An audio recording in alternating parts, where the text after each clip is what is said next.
I'm Rob Nobile. Hey guys, how you guys doing? Welcome to episode, I think 12, I believe. I'm not really sure what episode it is. Doesn't matter. Today we have probably my favorite hardcore band ever, and some of the best dudes ever. Some great friends, Incendiary. Do you guys want to introduce yourself real quick? Yeah, I'm Dan. I play drums. I'm Matt. I'm the secretary. Brian, I play guitar. Bobcat, I play guitar. I'm Brendan. I sing. Awesome. So, I've always wondered, how did Incendiary become a band? How did that form? How did that even happen? Because essentially, you guys are from Long Island, New York, right? For the most part? Yeah, and broadcasting live, too, right now from Long Island. Yeah, emphasis on the Island. So how did Incendiary become a band? How did it start? I started Incendiary in 2007, and at the time I went to college in New Hampshire. Shout out drug test. Actually, I just realized that. And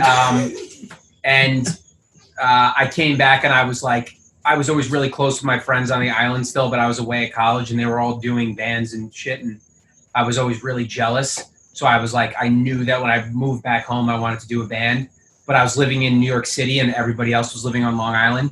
And so I played the drums and I didn't want to bring the drums and carry them because playing the drums is terrible. So I was like, all right, I'm just going to be the singer because it's by far the easiest thing and I can just show up. Being a drummer sounds horrible. It's a terrible existence. It's terrible. It's terrible. It's like being a ref in sports because all you could do is mess up. No one's like, great drumming job. It's like, you just either do your job correctly or you fuck up. Adequate job, drummer. Correct job. And so, I started the band. We went through, a lineup change early on. But then after that, it was pretty solid. And the goal originally was just to, play local shows and, kind of the music that, the type of hardcore that I really liked growing up and found everyone else who kind of liked the same thing. What would you guys say was originally the original influence of Incendiary? Squad X Thrust. No, I would say 90s, late 90s, or that California Takeover live, that trifecta. I think it was if we had to pick one band, it would probably be Strife that everybody agreed on. Yes. Love that. Yeah, we covered Blistered pretty early on. That was kind of a staple of our set and just a band that we all kind of agreed on. I think when I first came across Incendiary, I remember I was like, yo, this gives me Strife vibes, which is not really common nowadays, It's not really, at the time when you guys first started as a band, when I came across it, it wasn't really a common sound, I felt it was the late 90s, the heavier hardcore sound of Strife and Snapcase and Indecision and stuff that was not what was going on in 2007. It was more the melodic stuff. And I remember when I heard it was so refreshing. I was like, oh, fuck, this is so sick, Well, it did not feel that way when we first started. Probably because we also weren't good, but it was just not an in vogue style. And so it's cool to see how that became a huge comeback sound with a lot of bands really kind of aping that style in a good way. Yeah. But 2007 was not that sound whatsoever. I mean, Subaba started, around the same time, and exactly we were pretty much just ripping off Disembodied, and so that wasn't sound at all either.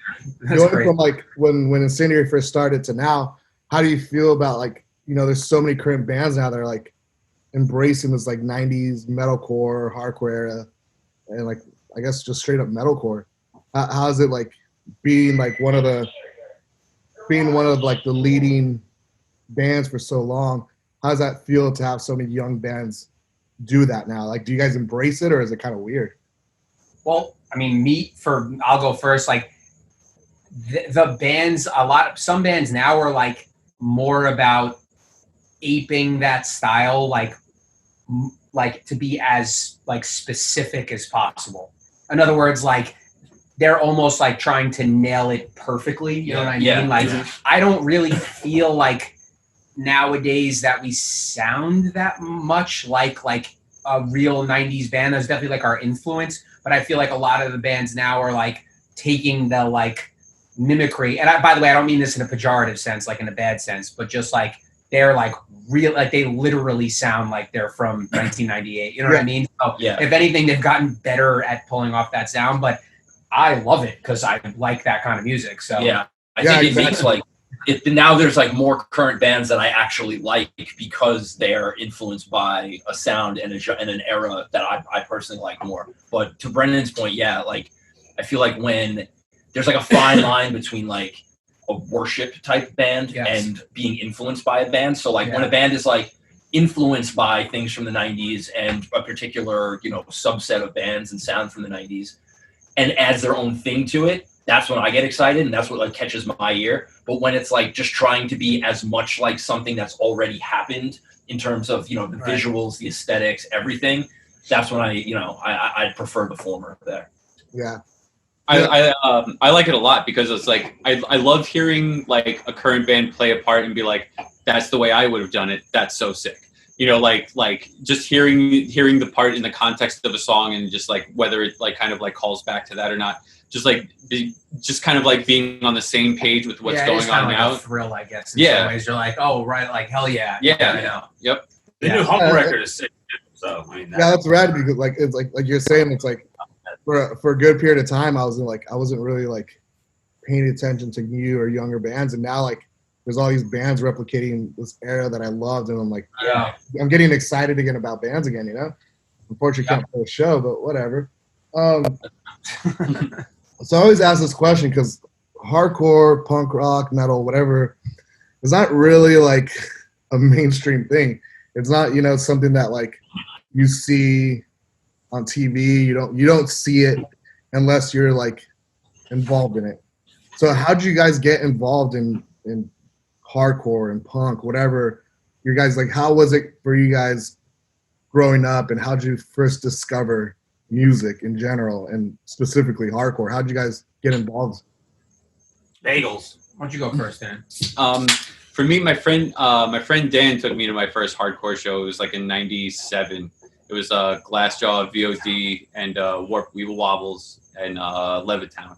And because like he knew that I kind of liked, because like we both like Sepultura and Pantera and stuff, and he was just like, oh, I'm doing a project for sociology on the local music scene. Do you want to come with me? And I just remember that like the first time I saw someone like stage dive, like in this like small like little venue, it was unreal to me, and like I was hooked ever since. And then I just like got into more like Long Island, New York hardcore band stuff like that. That's awesome. How's that for everybody else? How'd you guys get involved in? I mean, for me, I got into it from like playing the drums. Like I got into more of like the punk stuff first. Like I was a big Pennywise head and like Millencolin and all that shit in middle school. And then I got kind of like, I got more into it from like the local scene and like kind of falling ass backwards and going into local shows rather than getting into like big bands first and then discovering local bands. I kind of did like the opposite. But Strife was the first like national, like big hardcore band that I had heard really. And that's kind of what opened my eyes to like the other stuff. But like, I think all of us were like very Long Island centric. Like I was into like local shit, like 24-hour bagels. I was actually talking about this like the other day. Like I didn't take the train to the city to go to shows. Like I know people that I didn't do that at all. Yeah, like everything I did was not just like local shit. So it was kind of happened organically from there. And then like seeing the live shows, like what Dan was saying, it was just like you go to your first live thing, you're like, this is fucking insane. Yeah, I think that's it. Like like Brendan was saying, like we're fortunate that where we were living and where we were growing up was very active in terms of hardcore, and there was a lot of live stuff to see and bands existing. And I think once you like were able to see your first show, you spent the next, however long just trying to find the next one. And when you go to a show, you can get handed a flyer and find out about the next one and just keep it going from there. There was a local record store by where me and Brian lived called None of the Above. And they were like the local record store that like had like flyers for shows. Like if you were going to like find out when a band that you liked that wasn't on TV was playing, you'd go to None of the Above and they would have a flyer I got my copy of Jane Doe from None of the Above like a week before it was released because the guy knew that I like Converge, and he was like, "Yo, I got the tester copy. Do you just want it? I'll just sell it to you now." Yeah. And so it was like one of those kind of places, you know. Yeah, I saw the Buried Electra that I bought there. You know, buying the merch. I remember going to that place and only buying records because the album covers were cool. Because I had no idea what anything was. Yeah, you just had to take a guess. So like, and I go to Utopia, and then you go by like it was like another like alternative place. Yeah. So again, like Long Island just had this shit happen, and None of the Above in particular is like directly responsible to give like a more specific answer about how I got into hardcore because. I lived like literally walking distance from it. And when you're a kid without a car, like it was like one of the only things to do. And their sign used to just say like alternative music. So I rolled up looking for like so sick. Yeah, I rolled up looking for like the alt rock or 99. I rolled up looking for like Green Day and Offspring and Nirvana records. And I see like and like you just see crazy shit. Like I picked up older like, flyers too. Like, you would find so many shows just peppered with flyers. I think the first album I got there was the Indecision Shai Hulud Split. Yeah. I think I got that was the first one I got there. Yeah. Anyway. It's cool. I miss that nostalgia of like, or like of going into like when I was a kid, I used to go to a record store too, and that would have flyers for what we had over here was the Showcase Theater, and that's that's how I found out about music shows. It's like I have to physically have a copy. So it's like nowadays it's kind of weird where like, you know, there isn't the flyer aspect of things. There isn't the hard copies of like having to buy a CD.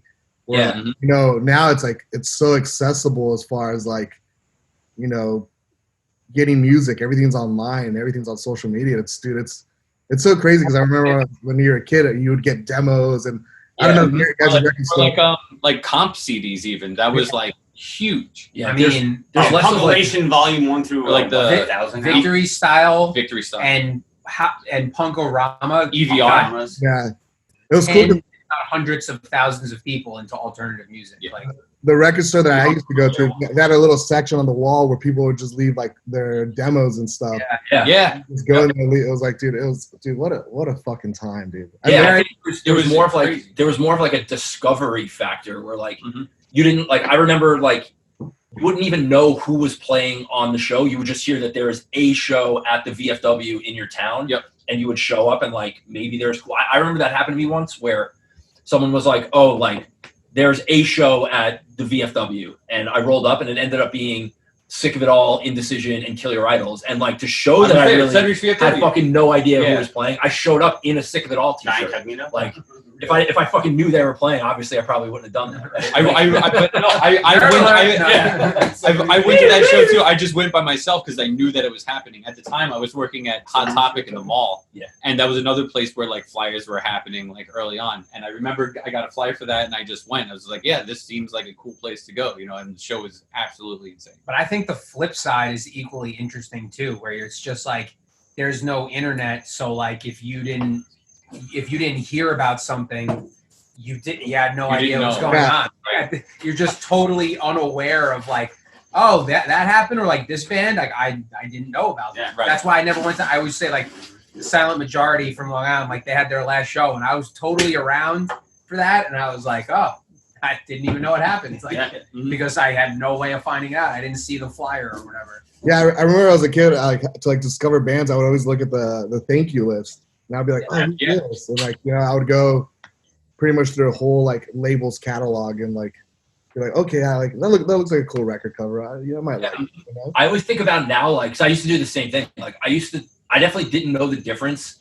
If a band had like an actual CD, like pressed the compact disc, I thought any band with a CD was like on the same level. So like, if you were fucking Pantera or VOD or same band. Like you have a CD that exists, you're fucking up there. And like, so I think like, again, like what made it like tangible was staying with that same comparison, like VOD, like getting like an actual CD and seeing it in the store and then hearing that they were from where we're from. It's like, oh shit, like you can do it. Like it's possible to be that big. That's awesome. So I mean, Incendiary's been a band for well over a decade. 13 years, 12 years? It's insane. Over a decade. It's cool to like see that, you know, looking back and being like, shit, we've been a band for that long. If you chop off the years that nobody cared about us, it's probably like less than 10. 3 weeks. But I mean, but nowadays you guys are fairly. I mean, you guys are one of my favorite bands, and it's like you guys, and I guess in our world, you guys are fairly successful as far as being a band. But you guys have never really been a touring band, correct? Right. So how's that been for you guys to like pretty much not tour, but like has there ever been a time in the band where you're like, fuck, we want to tour? Or are you guys happy where you're at? You know, because sometimes there is probably like, I wonder is there that itch to be like, fuck, let's see what it's like to tour, or how's that I think this is the best model. I've toured before, and I can say that this is the best way to do it. And Brendan and Oldie had it right. Yeah, but I don't really think it was like. It wasn't like a strategy. It was definitely not a strategy. I'll say that, like Brendan was saying, like this was a band that a lot of us started doing after we had all kind of stopped touring in more full-time capacities. We'd all been in other bands and you know, on the road with other bands. And when we all kind of stopped doing that, but still wanted to stay involved and active in, you know, in the scene on Long Island. That's why we started doing Incendiary. But like, so we never really had aspirations to tour, and we kind of started the band under those confines.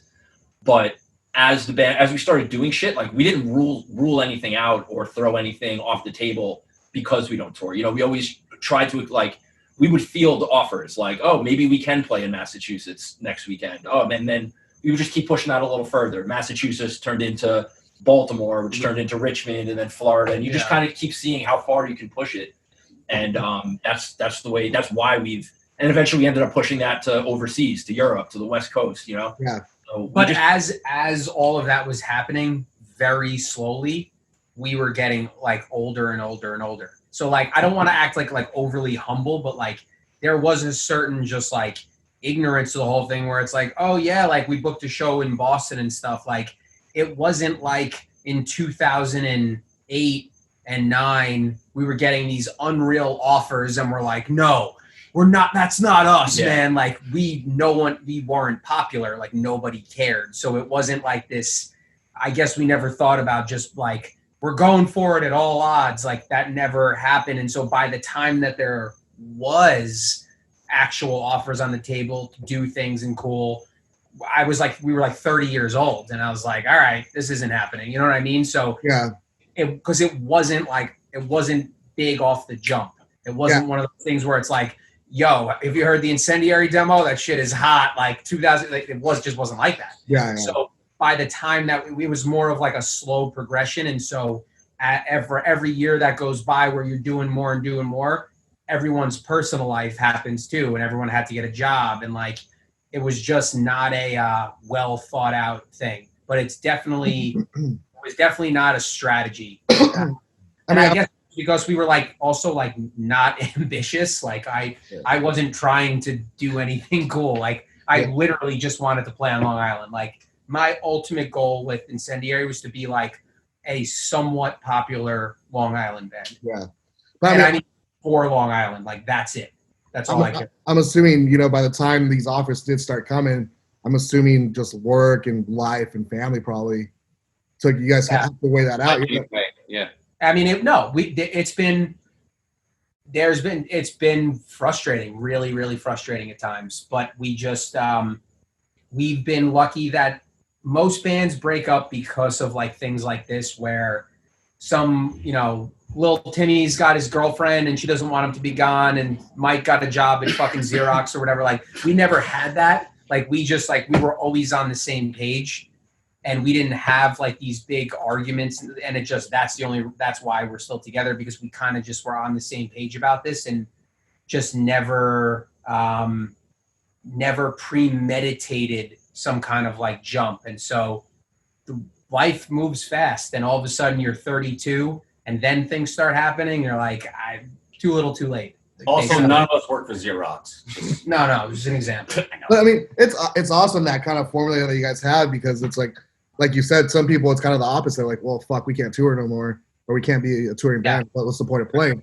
And it's cool for you guys to be like, you know, we have our personal lives, but this is what we do as like not our job, but something we love and enjoy. You know, so it's cool to be. Yeah, I think it's also kept us from getting like jaded on it. You know what I mean? I think when you know, again, many of us have toured full time before, and like you know what it's like when like it's not for everybody. It's a grind. You make sacrifices. Stuff goes on hold, and that like final week of 6 weeks on the road is fucking brutal, man. Yeah, especially like, when you're close to home. You want to Yeah. kill.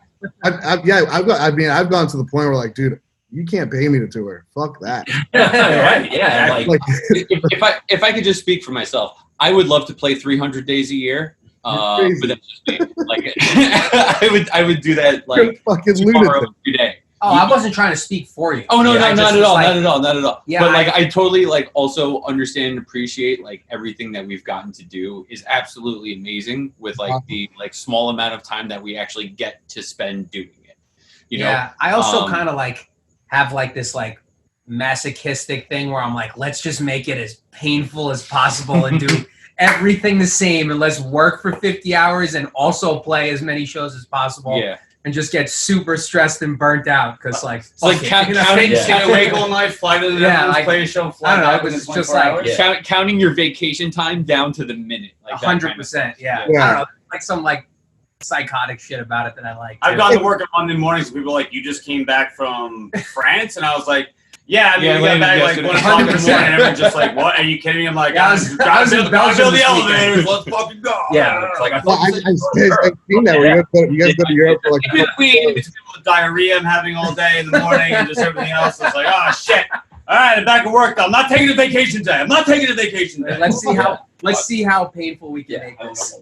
Oh, Like Yeah. I don't know, there is some Give me a different psychotic one. shit to that. There's other. But I don't know. Yeah, it's a crazy thing, dude. It really It's incredible to see what you guys have done and like do it on. You guys been able to do it on your terms because a lot of bands, tend to argue about that stuff. But it's cool that you guys are all on the same page of like, and it's cool because like I'm like we do the same thing now too as well. It's like the idea of touring. It's like people don't understand how difficult it is until you like actually go out and do it. And like nowadays, I'm like, dude, I don't want to sleep on some fucking dude's floor. Like, well, And that's I the other thing. Like There's cat hair everywhere. Me personally, like I'm not cut out for it. Like the way that I am mentally, like I don't think I'd be a good road dog. Like, I just don't. So like, I honestly love if we had enough money, I'd love to have like Brendan Garone goes on tour, but like we pay him to just like spend like 6 weeks on the road with some horrible band, and he just document it, just gonna be like, oh my god, you gotta be fucking yeah, kidding me. I don't know how you guys are, but like for us when we play shows now, it's like a vacation. So we go all out. Like, Yeah. Oh, totally. Yeah. Like, really, what do you mean? Pretty sure I saw you guys in Ybor City, man. That's like if you get to the airport, right? Boom, right. you guys heard stories. Yeah, not true, right? Just hearsay. Wait, what band are you singing again? Oh god. Dude, but like I don't know.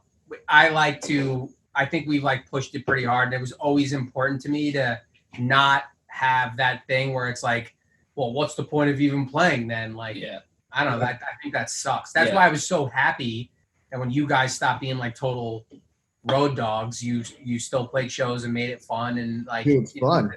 There's no, I don't really know what the end game is. I mean, unless you are like have a really kind of crossover type sound, like it's pretty tough to make it sustainable nowadays. And like it's almost like a not a touchy subject, but like a sore subject where people don't want to acknowledge that like it's virtually impossible to make a living playing music in general, much less playing music that 99% of society doesn't like.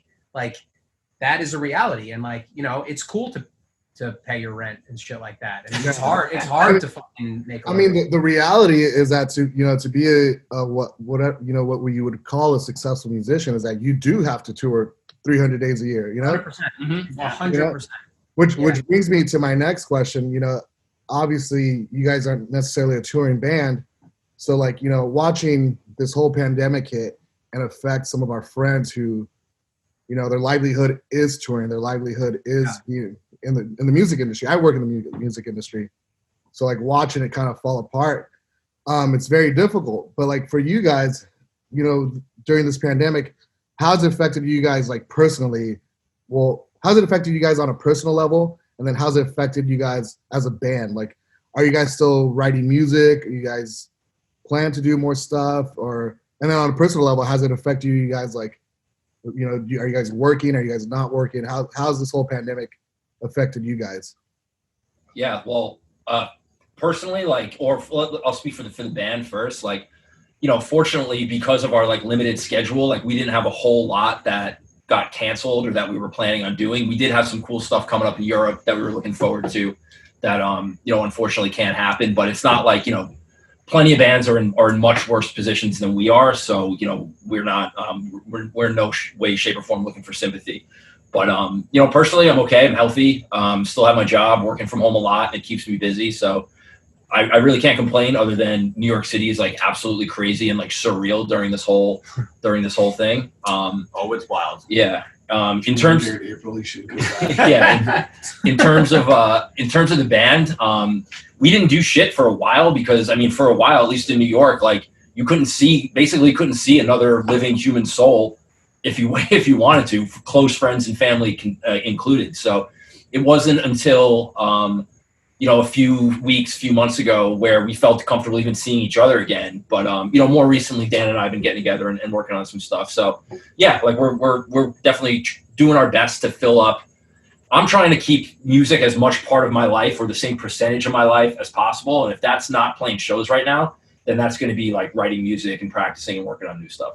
I mean, so what Brian was saying, like if you were not in New York City during all that shit, like it was insane. Like it was horrible. And very just bizarre, I guess is the right word for it. But I mean, we're lucky. I think every person probably in America, in the world, is struggling mentally in some way, shape, or form with it. And it's difficult, I think, for a lot of people. And so what we were doing like early on when it was real bad in New York and it was weird, even like going out, like literally going outside, was like doing a lot of like virtual hangouts and stuff and talking to each other. And the best thing about our band, at least, is that we're like actual friends too. And, you know, so that made stuff easy, but like just trying to keep in touch with people, and then definitely acknowledging the fact that we do not do it for a career. So like punting on a lot of the like fundraiser stuff for us, like we're not trying to like put up a shirt to make money and stuff like that. Like, yeah, it's like we were trying to like funneling things to working bands and instead doing stuff for a lot of like friends of ours that are roadies and stuff. So I think we did a lot of cool shit for a lot of people that were working at venues and doing what you do, Nate, and some other stuff. And like we did the what's it called, For the Nomads. For the Nomads, like we did stuff with For the Nomads to raise money and stuff. So I feel horrible for my friends that are doing it for a living and are sidelined at home, not being able to do what they love, and also not being able to make money on it. Like it's a tough time for everybody in just different ways, I think.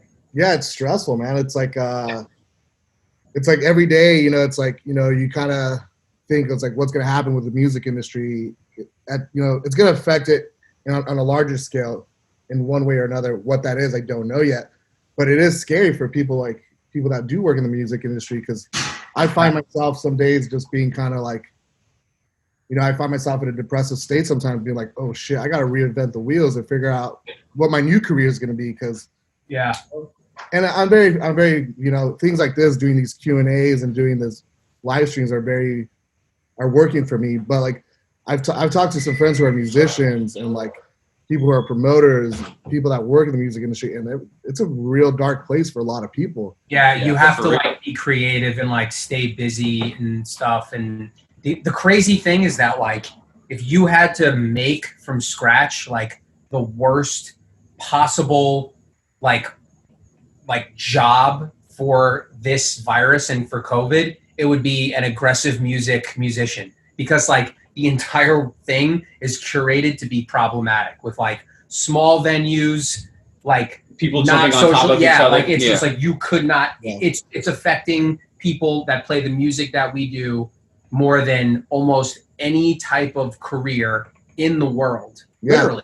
I mean, outside of, I don't even know what else is worse than that. Like, in terms of contact and everything else, it's like, it's a perfect storm of fucking bullshit. So I feel for everybody. I mean, as far as COVID, like, some of you guys still live in the city, right? A few of you guys? Yeah. So like me, just picturing, New York City and how compact and everything's just stacked on each other. Like, how are things in New York City right now? Are like things closed? Are people like very nervous to be around each other? I've been back to work over a month, and I will say it is fucking Wild West because I've been smoking blunts at bars outside, drinking in the streets. If you're in Midtown Manhattan, like the hub, you think about Times Square. Yeah, it's like I mean, that everyone, not everyone, but you would see a lot more, vagrant and people that, that are less fortunate. But usually they're masked by the millions of people that are walking by them every day. But now you just see them out there in their tent cities and existing because the city is still very barren. Yeah, it's a weird. But the weird thing now, though, besides is construction, that now it's like New York is in a better spot than LA. You know what I mean? Right. Like, so things are opening, but most people are masking and kind of playing by the rules, and so things are kind of starting. Like, people are poking their heads out a little bit. I think there's been like a false sense of security in the summer. Yeah. But I think the winter's going to be a weird place. It's going to be a weird place. I've seen more people where I live in Patchogue be assholes without wearing masks than people in the subways and what I've been. Yeah, in the cities, people are more or less playing pretty ball. respectful about it. And in the city, it's just like literally it's been in your face and inescapable since the beginning. Like, I mean, I'm talking like people on the trains, like, give me $1, like they're wearing masks. I mean, we're talking people that are asking for money or wearing masks. Yeah. And I've seen more respect from people that are literally just trying to scrape by asking for $1 wearing a fucking mask. And I live 45 miles out east, and next thing you know, it's just like, I don't got to wear a mask at 7-Eleven. It's like, fuck you, Karen. Are you kidding me? Yeah. Most people are pretty, like, cool in the city. That's awesome because, like, from an outside perspective, just New York City, the physical space and logistically, to me, it sounds like a fucking nightmare. I'm like, it is. Well, you would be correct. It is. And so it would be the worst place to be.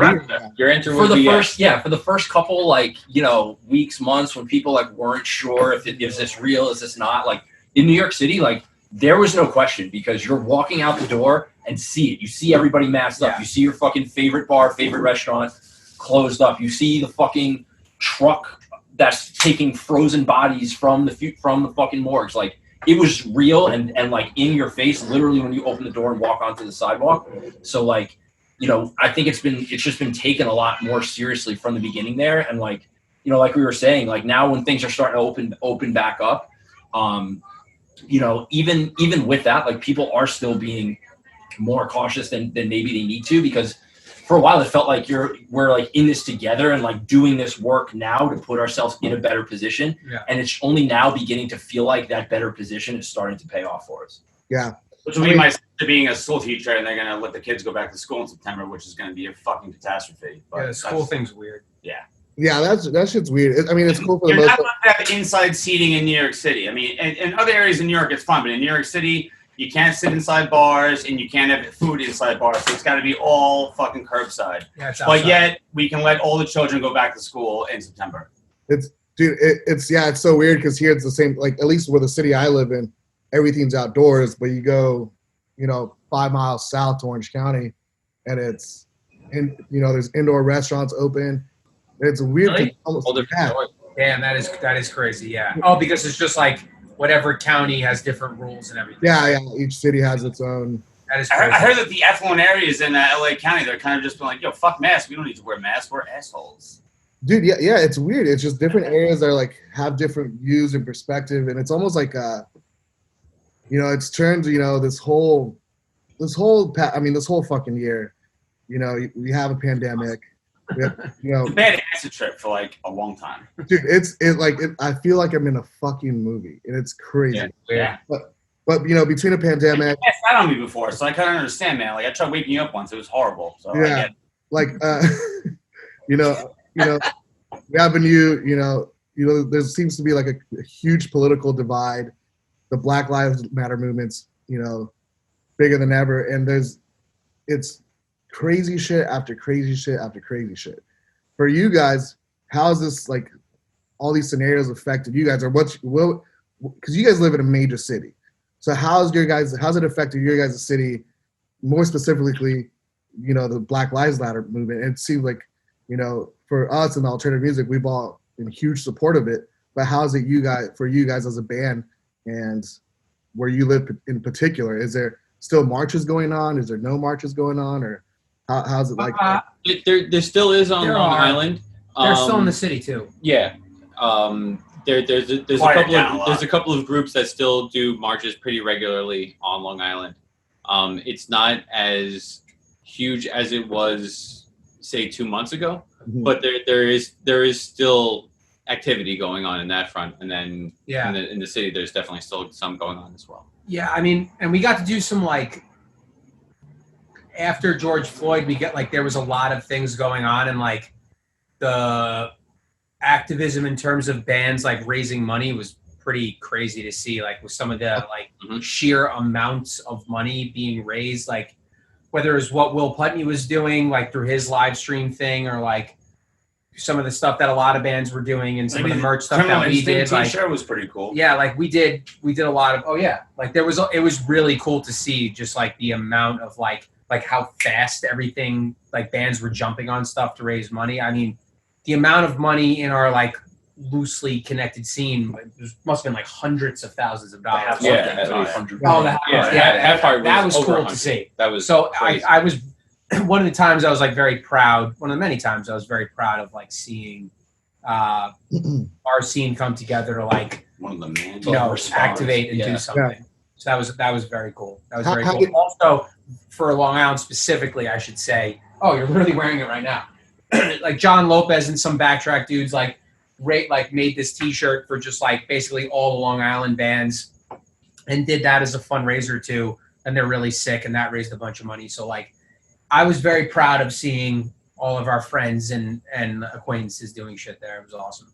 Yeah, like I mean, as a band, how do you guys feel about the Black Lives Matter movement? Like, I guess better question is like, what do you guys think? Do you guys think it's a positive movement? Do you think it should keep going, or what? How, because some people have different views about it, So I ask, like, what do you guys feel about? Fuck Kyle Rittenhouse and burn everything goddamn down. That's it. I think that fuck them.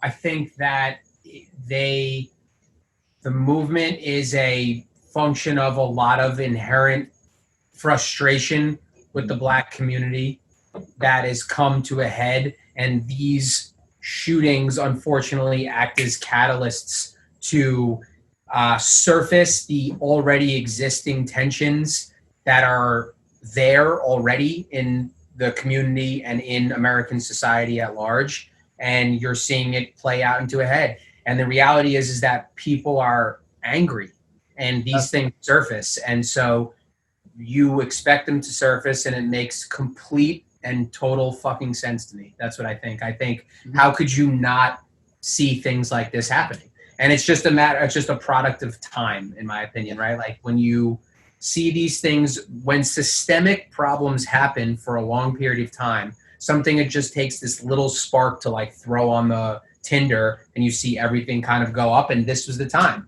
And I do think that COVID exacerbated the issue. I think people are frustrated. I think people are at home. I think people are out of work. And I think you see things like with what happened with George Floyd, which is essentially the catalyst to restarting a lot of these things. And people are like, all right, this is enough. You know what I mean? So I think it's a great movement for change. And I like particularly the fact that it involves, and I'm not trying to like talk for everybody, but like that it involves a lot of young people. But my concern is that I just really believe that it needs to lead to people fucking voting, which is what I think needs to happen. So like, I support everything 110%. This band has personally raised thousands of dollars towards the Black Lives Matter movement. And I'm not saying it to be like cool, but like to show that we believe in it. But people need to vote. And that needs to happen constantly, because the reality is no young people vote. You know what I mean? Not literally none. Donald Trump has a real chance to win re-election, 100%. And it needs to be said over and over again. 100% Go out there and vote. Donald Trump has 100%. A big chance to win again. So I think people and need it needs to be said to all of our friends and family, that motherfucker has got a huge chance to win again. And not just, it's Biden and Harris. No, he can win again very easily. He definitely can win. But I think it's, yeah, people need to vote. Yeah, I mean, you can argue, like, I understand the existing framework and the problems of the Electoral College very well, but 22% of the popular vote will get him president. Yeah, people have to show up and vote. I'm So taking shits that are rated higher than that. I'm hoping that a lot of this like activism that a lot of the young people have found and have engaged with leads to ordering a fucking mail-in ballot to order, to vote. Yeah. That's the end game to me. That's yeah. Everything you said, I totally agree with. It seems like it was only a matter of time for to hit a boiling point, and it did hit that boiling point. And it's crazy to see people kind of counter protest it sometimes, because it feels like sometimes they've turned the Black Lives Matter movement into like some kind of type of political view rather than just right and wrong. Rather than George Floyd, died 3 months ago, and then this man Jacob Blake got 7 shots right in his back in front of his car. Like, they learned nothing. Yeah. What happened in 3 months? Like rather than it being about human rights, So it's crazy how systemic racism isn't so. It's so obvious, but yet how are people not? How is it not changing? And it's hit that boiling point where Black lives do matter, and it needs to be present. It needs to be known, and it needs to like understood that it's a human rights. It's human rights, and it's right and wrong, and not some type of fucking political view. The NHL, there's like maybe 4 people of color in the entire NHL. The fact that hockey was like, "Yo, we're not playing," that said something to me. Not just the NBA saying we're not playing games. MLB did their things, but NHL postponing games because of Black Lives Matter, fucking huge, huge. Yeah, I think that the narrative of the Republican Party is like BAU, which is business as usual. And I think that there are a lot of people that are like, just, they want the same shit, and they want business as usual. And they want the perception of 1955 America with like the dad and the mom and the 2 kids, and the mom stays at home and doesn't talk. Like they want like this like fake American dream that maybe existed for wealthy white men, but outside of that wasn't so great if you were a woman, wasn't so great if you were Latina, wasn't so great if you were Black, wasn't so great if you were gay, wasn't so great if you were poor. And I think that ultimately is that it is sort of trying to protect this like narrative, this like fictional narrative of America that doesn't exist. Yeah, that's why, to answer your question about why you see the like counter protests of Black Lives Matter, it's just it's business as usual. It's this bubble that Correct. Yeah, that's a better way to say it. This bubble that people live in and don't understand it. That like, when you go into like cities and larger cities and large communities where you actually do see redline. When redlining was a thing in cities, it's still prominent. You still go to parts of cities where like that's the Black community, that's the Asian community, and it's really obvious. And like, I mean, we could talk about this for hours, because it's like, dude, it's years of bullshit that's finally hitting a boiling point. And I'm hoping that rather than people seeing all these negative things and counter protests, I hope people take something away from it and understand what people of color do go through, because if you're living in that bubble, you don't fucking know, That's right. I think what Black Lives Matter does is that it reminds you that sometimes you get numb to certain things because you see it so often that it becomes just kind of like, oh, whatever, this is just a normal news day to me. But you shouldn't be getting numb to those sorts of things. Those things should still affect you and should still outrage you in a way that you want to change them, and not just be like, oh, well, yeah, okay, this happened like 2 months ago. It's something like that. Well, French Prince of Bel Air, when Jazz is out there, it's like, Jazz, put your hands out. It's like, he's got a gun. Next thing you know, I got 6 warning shots in my back. Keeps going around. That was like 29, 30 years ago. Yeah, I think to kind of sum it all up. Always existed. To sum it all up, and what we've all been saying is like, all the like awareness is great. It's definitely made me, who is a white male living in this America, like, made me realize some things that I didn't realize before that are fucking glaring and fucked up and shocking to me now. The first time I met Oldie, he was drinking on medication with a bandage that said like "Don't drink on medication" on his stomach in Albany. It was fucking awesome.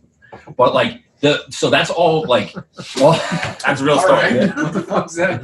I don't know.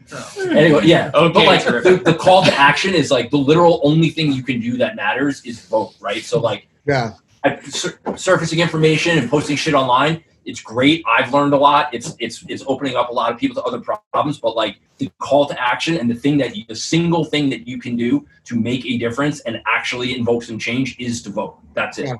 Dude, I will say, like, the other thing that has happened is and it's been like sort of captured on like a lot of like clips and like on social media, which is a whole other thing, but like some of the like life experiences of like particularly Black men in the country that have like spoken out about just like their upbringing and things that they've gone through have been unbelievable to listen to as a regular ass white guy. Like, I'm thinking of one thing in particular, just like I like soccer a lot, and Robbie Earle's a commentator on NBC Sports, is very specific, but like he's a British guy, he's Black, and was just like talking about his life experiences and just like stories just about like having to, people crossing the street, just like things that you don't fucking think about as a white person. Yeah. And you're just sitting here listening to this guy talking about it, and you're just like, I was floored, just like absolutely floored. And that kind of thing, that as more, I think, examples and like people of color bringing out their stories about that, particularly for white people. And I've heard many friends and like acquaintances that are white say this. People have been like very affected by that in a very positive way. Just listening to some of these things, just being like, I had absolutely no idea about that. Like none whatsoever. That is another huge positive of the Black Lives Matter movement, is like actually hearing people in a very calm way, like explaining real world examples of like, this is what it's like to be me every day growing up. Mm-hmm. And I just was like, I mean, that in particular, but I think there's a bunch of examples, but like that in particular, I watched that and I was completely speechless. Yeah, and I think at a time now where like everybody is dealing with where life sucks in general for a lot of people, to think that like there are other people that we've been naive to that are living with this whole other fucking bag of problems all the time. That's exactly on top of this other shit, just amplifies everything and makes everybody that much more sympathetic toward it and want to like, and it hits everybody harder. Yeah. I will say this one thing of a coworker. When I started doing elevators in 2009, I was a shop boy. I work in the shop. When I finally went to the field, I was always on overtime, and there was always group jobs. So it was me and my mechanic, and then this guy and his helper. And his helper's name was Kyrie. And I would read the papers every morning. And this is around 2012. We're on a job, 57th Avenue. I'm going through the paper, and Kyrie's like, "Oh yeah, my dad's in the paper." I'm like, "What?" And sure enough, there it was. 18 years wrongfully in jail for a murder he didn't commit. That was his father. And he was the youngest out of three. His oldest brothers remember when his dad got brought into jail, and that kind of destroyed the family a little bit. You know what I mean? And Kyrie's like, I remember talking to my dad either through a phone or seeing him through glass. And then even when they were like, you know what, we fucked up, the state of New York's like, oh, we fucked up. His dad's like, no, I'm still going to spend time in jail because I'm not signing these papers saying that I did this crime. I didn't murder anybody. And then he was working on his own case the whole time. We're right on 57th and 7th Avenue. A great defense attorney, do not know his name, but his dad came walking by literally the same fucking day that I was looking at that paper. And his father worked on his own case to be like, I'm not guilty. I didn't murder anybody. And that defense attorney to this point is still now trying to find that cop in NYPD who was the detective, but now he's the head of racketeering. And he was paying crackheads at that point. Oh, say you saw this person do this. Say you saw him do that. 18 years of this man's life, destroy the entire family. Yeah. You know, for what? And how many other convictions does this piece of shit have?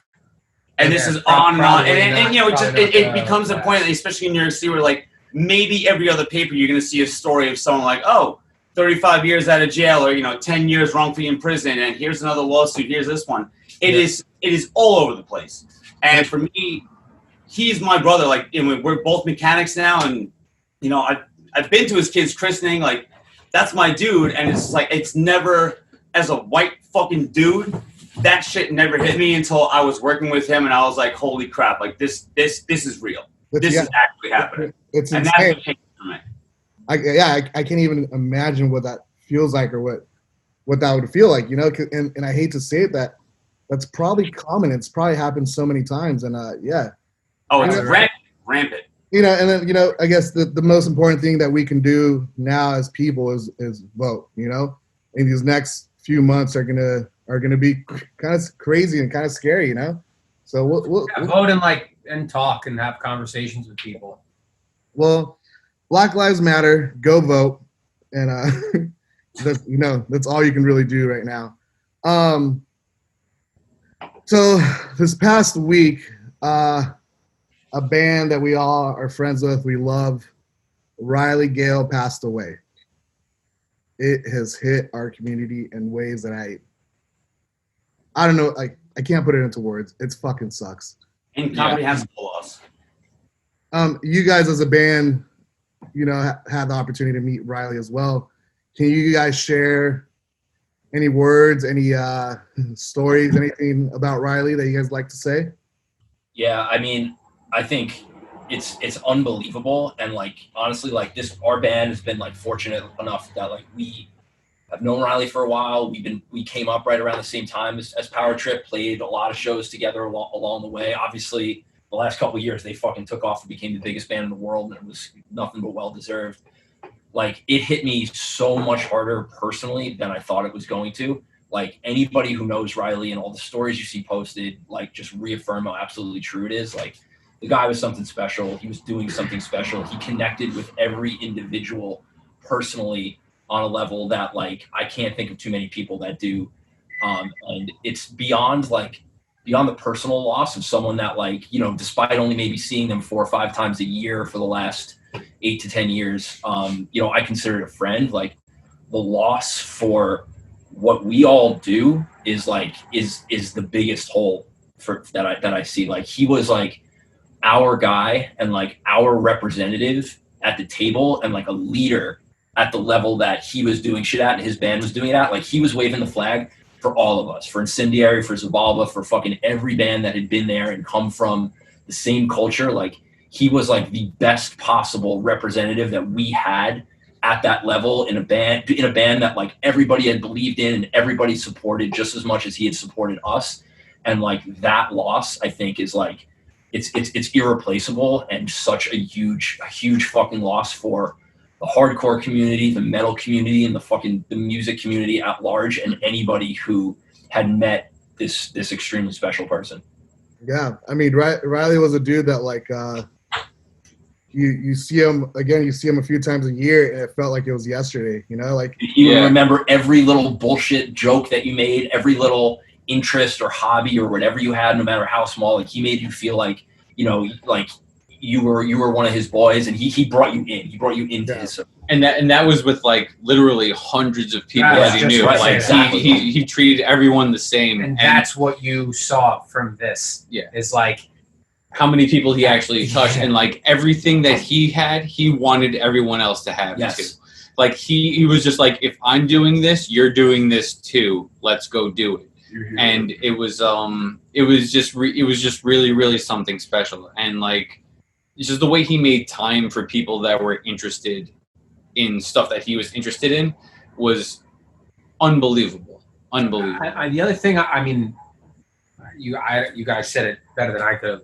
The only thing I would add is it takes a certain amount of bravado to be a singer at that level, and to be able to be you have to be a bit of a personality to be at the level that Power Trip was at and was clearly going to exceed.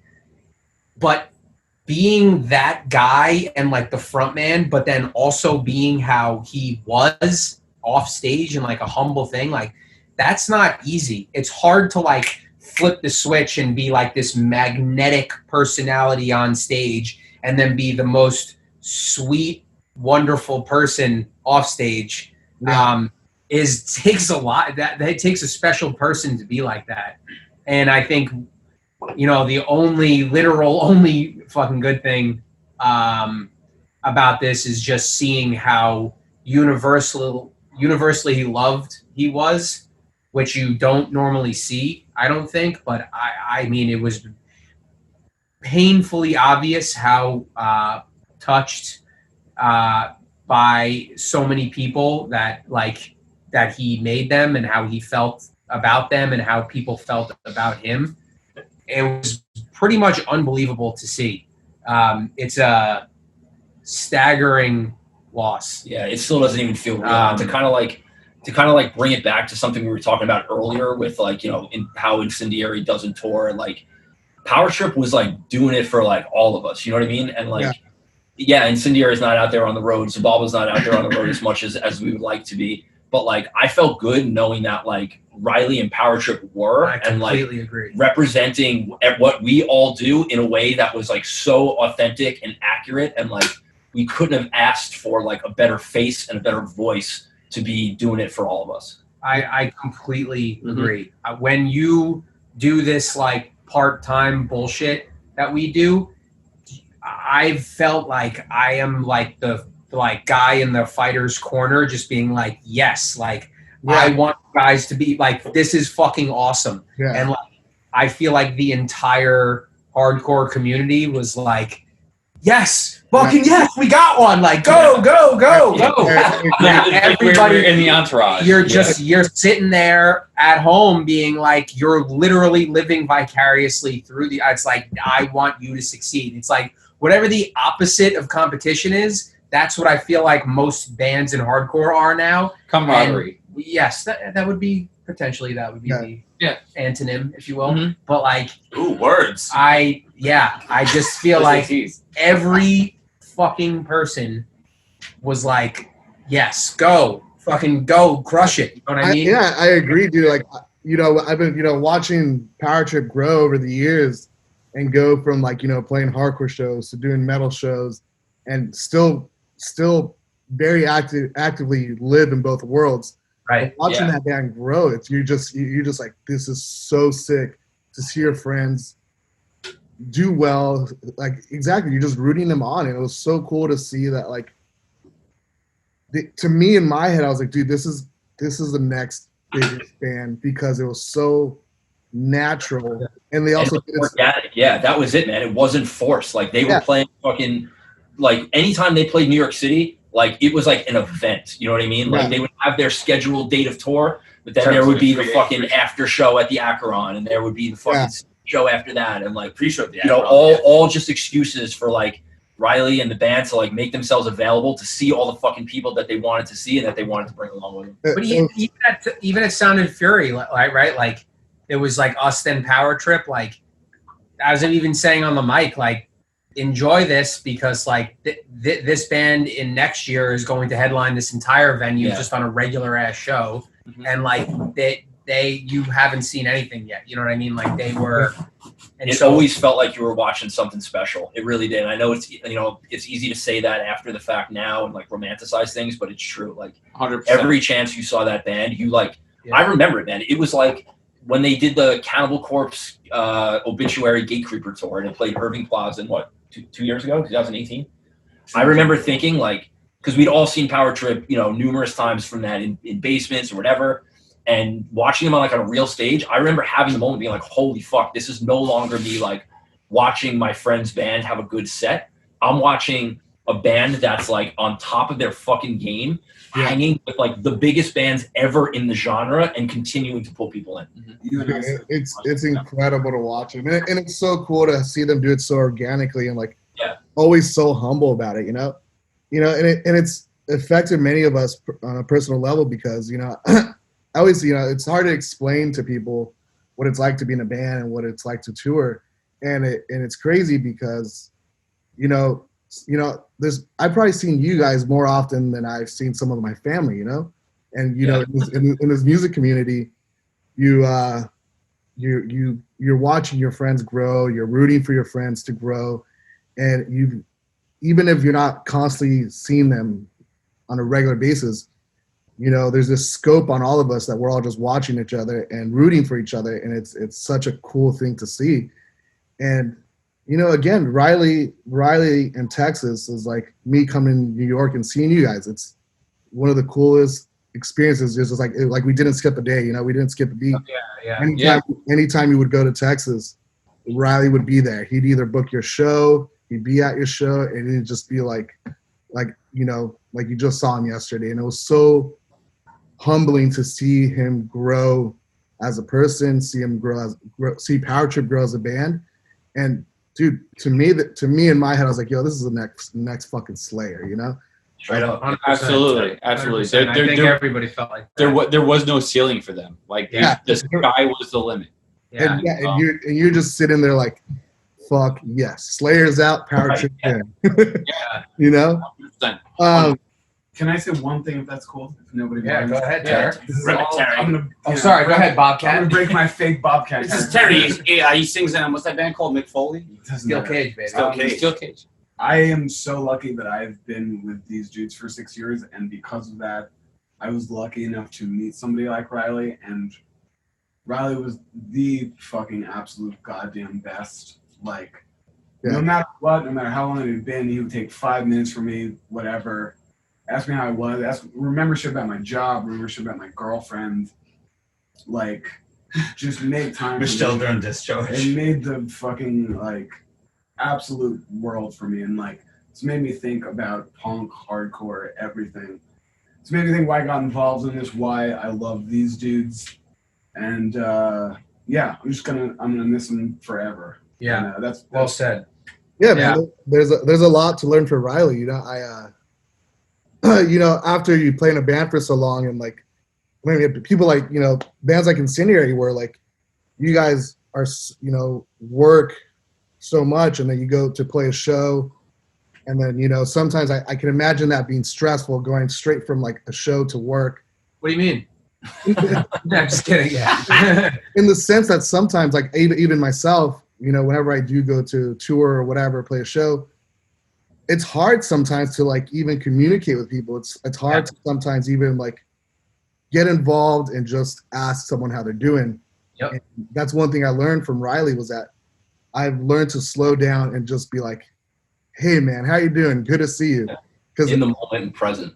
Because it's not there's not many people with that personality that Riley had, that he was able to do that on and off the stage, and it's you know, it speaks volumes of him as a human being, you know, and it's something that like I learned, and I'm going to learn even more, is just like I need to make time for people and ask how people are doing, and like, you know, I kind of wish you know, you would you know, you kind of wish we reached out more, you know, kind of wished how are people doing, you know, and it Yeah.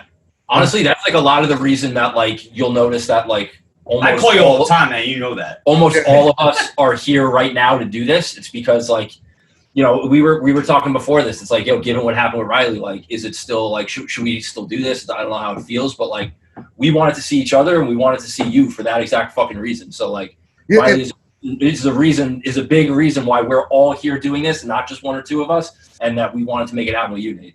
Yeah, and I fully agree. I was like, you know, this week I was like, dude, I don't really want to stream anything. I don't know, you know, but yeah, again, like, you know, this is the time to check in on your friends, to see how they're doing. You know, it's a very dark time for a lot of people. You know, I was texting Riley a few weeks ago about actually doing a live stream with them. You know, we're like, oh, let's do a show or something like that. And he's like, dude, fuck yeah. You know, he's always been very supportive of anything and everything in the hardcore world. You know, the time, you know, they've played For the Children, and the last time they played For the Children, I watched them and I cried because my friend Tim passed away, and he comes on stage with this fucking massive butcher flag. Butcher, baby. And, Yep. dude, Smoking a cigarette. dude, smoking a cigarette, flying the flag, and I'm just like, that dude loved the world and loved everybody. So to see him go, it's fucking, dude. It's hard. I will say that It's I've like already been the like recipient of like people reconnecting with me and texting me, and likely because of that. And I just think that's like crazy that like he is still like influencing positivity and positive behavior. facilitating a positive effect. Because that's happened to me like on more than one occasion in the last week. And I just think that's like fucking cool. It's like he's still like having an effect. And I think when you when everyone's going through something like this, you have to like look for like some kind of like positivity, even if it's like the 0.0001% of positivity and like the 99.9% pain. And I guess that's the 0.1% of positivity, is that I think everyone collectively was like, all right, we need to take a beat here and like make sure that we are thankful for what we have in this sort of unique community that we're in, because a lot of people don't have that, right? Like, and if you ask Riley how many friends he had, like if you asked him that question, like a guy on the street, I bet he would just be like, I don't know how to answer that. Like, so I think everyone that is in a similar position should be thankful for that and remember that, because it's extremely important to keep with you, I think. Yeah. I mean, Better people for having known him. Absolutely. I guess I'll ask you guys, what's your guys' favorite time what's your favorite power trip show?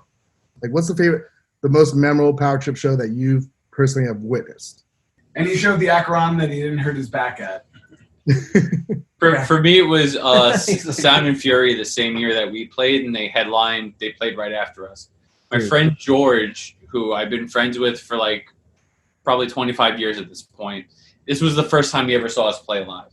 And I invited him over to the show, and I was like, when I was telling him about the show, I was like, the band after us, you have to see play because they are so goddamn good. And he loves like 90s thrash metal, so it was right up his alley. And we went up to the balcony to watch them play, and I just remember like watching them with him and like knowing the songs that they were playing and just seeing the excitement on his face, like never having seen them before, and him turning to me and going like, this is amazing. How did I miss this for so long? And like him just being like in awe of everything that they were while they were playing. That was like I had seen them a bunch of times before that, you know, over the course of time. But for me, that was like the most special power trip set, was like sharing that with like my best friend of almost 30 years. Yeah. And him just like coming around to them and being like, I cannot believe this exists in like 2018. That's so awesome. I think the one I mentioned earlier stands out to me because, again, like, and I think I was actually with you, right, when we were watching them at Urban. You said there was already Metallica. It's like, Metallica tour. I just remember that moment, like, being like, holy fuck, like, they are like, they have like arrived, and they are this like larger than life, like true like top of the game leading the pack band now. So that stands out. And then just, I don't know why I always think about it, but like, they also played like this girl on Long Island's like parents' houses basement. Hold on, Mary Hacienda. Yeah, shout out Mary. Shout out to Mary. Shout out Mary. Like this girl, sweetheart, like member of the Long Island hardcore community, like power trip. I think it was Dead End Path, like needed a show. Bottom out. Sure. We went before practice. Yeah, we went before practice. Most of us were there, and like they played in this girl's parents' basement while her parents were home, mind you, like in the middle of the suburbs on Long Island, and like. But again, like they put on the same fucking show, and they were down, man. Like they were a great band, and they'll do the fucking. They killed it too. They killed it. Yeah. They'll do the parents' basement show, and then they'll fucking kill it at some huge outdoor Euro festival too. So both like I think of both those things because I've seen them in both environments, and they were just as great in both. We did one of Samal's first tours was with Power Trip. It was us, Power Trip, and Alpha and Omega. Pretty chill. Dude, I saw that flyer and was just like, holy shit, I forgot this happened. Ouch. And this had to have been absolutely bananas. It was fucking chaos. The story I want to write these stories down and share with people because it's fucking like it was insane. This whole tour was crazy. But I remember one of my favorite shows was in New York City. We played some like I think it was like the Southern Lord Showcase. Or something like that. At the Warsaw earlier in the day, and then Vitus way after hours. And then, were you guys at the night show? That was like fucking midnight or something. Yeah, we're all there. So yeah, we did the after show, and I remember I think I told David, I was like, "Yo, this isn't a good idea, dude." He's like, "Yeah, it's cool." That was Power of the Riff, right? Yeah, and I remember us, Power Trip, and we all rolled up, and I told David off the bat, I was like, "Yo, this is a horrible idea." and we're on the way to the show, and David's like, he's like, "Hey, do you guys have backline or gear?" And I'm like, "Dude, it's 11 p.m. These dudes are gonna be able to barely play their guitars." and And I remember I was like, yo, he's like, well, I have another show here. I was like, yo, you have to tell them that we need to use their gear. So whatever show happened prior to us, we literally showed up and played on all their gear. And I don't remember the show. I don't necessarily remember the show, but I do remember being in that like little basement, like backstage area. And like, all I remember is just like, I was like me, Riley, and Nick and Jason were just like, obviously drunk. And we're like, yo, can we break this TV? And then I just remember, yeah, fuck it. So we're just breaking shit in this fucking backstage room, degenerates. And I was like, dude, that was that whole tour in one night. Like, and I remember David the next day, I was like, dude, I told you this was a bad idea. But like every night with them, that was like at a point where we're like all younger and just didn't give a fuck, and it was so fun because it was pedal to the metal, baby. Dude, one of the times, I don't know if it was that show at Vitus or another time you guys played there, but I remember you guys were like parked in front of my apartment, and I was just like talking to you, and in my head I was like, how do these guys keep this up for this? Like, how were they able to like actually get to the venue and play? Like, it's amazing. I thought about I legitimately thought about the other day. Hardcore, they played so drunk that the guy wasn't going to pay you because you only did 3 songs. You sang everything in Spanish, and I was dying laughing. People were like, what? Dude, I did the Earth for Power Trip for one weekend, and by one weekend I mean 3 shows in 24 hours. And I have never mentally recovered from it. It's impossible. Dude, yeah, I don't know how we did it. It's all for the power of the riff, baby. Yeah, I just like it's crazy because like I guess going back to talking about like touring, like I want to go back on tour because like when we toured at that time, I was just like, dude, it was crazy how we did it night after night, just being crazy. Where I'm at an age now, dude, if I get drunk for one night, I'm like out of commission for like 3 days. I'm like, nope, I don't want to see a beer. I'm done. Asked that on me before. I don't know. But yeah, dude, touring with Power Trip was fucking amazing experience. It was insane. Yeah, I was gonna say, I'm glad that you did though. But you know, before we head out, you know, just how are you guys doing? How's Incendiary doing? What is planned out for Incendiary? Are you guys gonna write a record? I need another record. Well, me and Ollie have been writing some new stuff recently, which is pretty cool. I'm gonna have a kid in like December, which is crazy.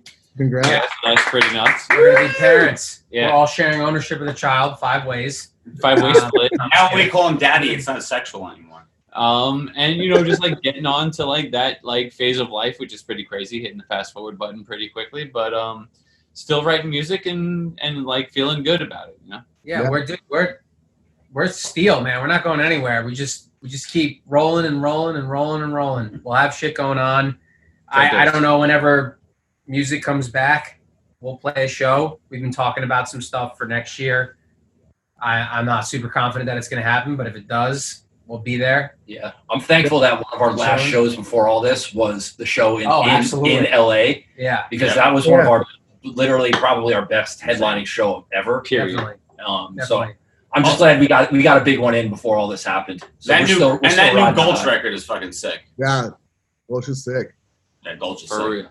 No, we're hanging in there, man. We'll be fine. We're all living life and trying to be positive and taking care of each other.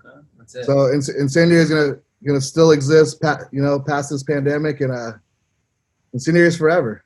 Yeah, We're the cockroaches of hardcore. We never die. Anyways, before I let you guys go, any shout outs or anybody want to say fuck you to? This can also be beef hour.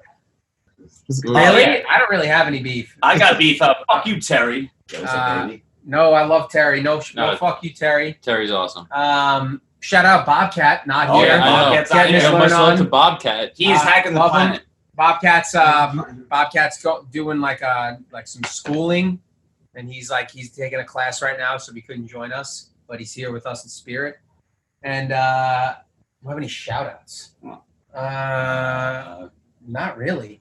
Is anything Congratulations cool? on Dan Valentino getting married. I haven't Not much. No, man. We're just hanging Shout out. out to We're Sandwich here. Lacrosse. We're here chilling. And Shout out to Middle Light. Seems like you guys like Miller Shout Light. out to Miller Oh, Lite. yeah, shout out to Yo, Miller shout out Lite. to Miller Lite. Oh, actually, if you want a tip, For real.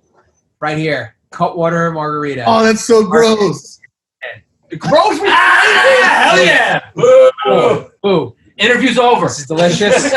It's a refreshing beverage in a can, pre-made cocktails. What flavor is that one?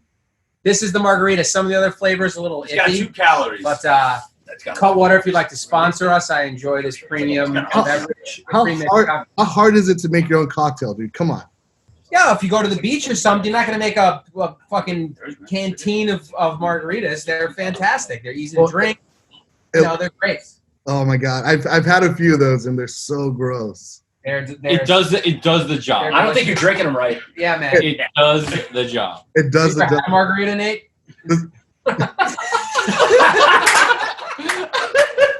I love how Dan says it does the job. So if you guys didn't know, Incendiary loves to drink. Fucking degenerates.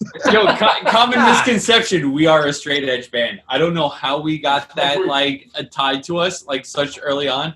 A lot of people are like, "Oh, you're a straight edge band." We're like, "No, Yeah. absolutely not." What's from Brendan drinking all the Coors Light? They're probably like, this guy's Rocky Mountain tap water. You guys, But you yeah, guys love piss beer, Miller Lite. Yeah, no. It's got to be crushable, man. Nate, we're all about health in 2020, baby. We got to stay healthy. This is 96 calories, all right? So we're all Dude. trying to be healthy. I remember the show we played with you guys in New York where you guys had the Incendiary beer. yeah. And I remember you told me I guess who made the beer or who was it? Barrier Barrier Brewing Company.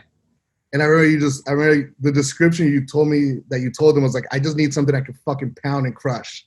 Yeah. 100% crushable. They put a little sticker on the side, too. Superior crushability. They're great. Also good if you have problems with constipation. They'll fix that right up. Yep, 100%. Well, They're terrific. Incendiary needs a permanent beer sponsor. So if anybody's looking to sponsor Incendiary, I would love that. Perhaps Cutwater. Yeah. liquor, beer, they need it. we Well, need it. anyways, I love hope you you, guys- man. miss you guys. Hope you're doing well. You, brother. Hope everybody hangs in there. Stay strong. Keep your head. Yeah. Hopefully I'll see you guys in New York soon, dude. All right, buddy. All right, thanks, Nate. Love you, man. Peace Peace. out, kids. Love y'all.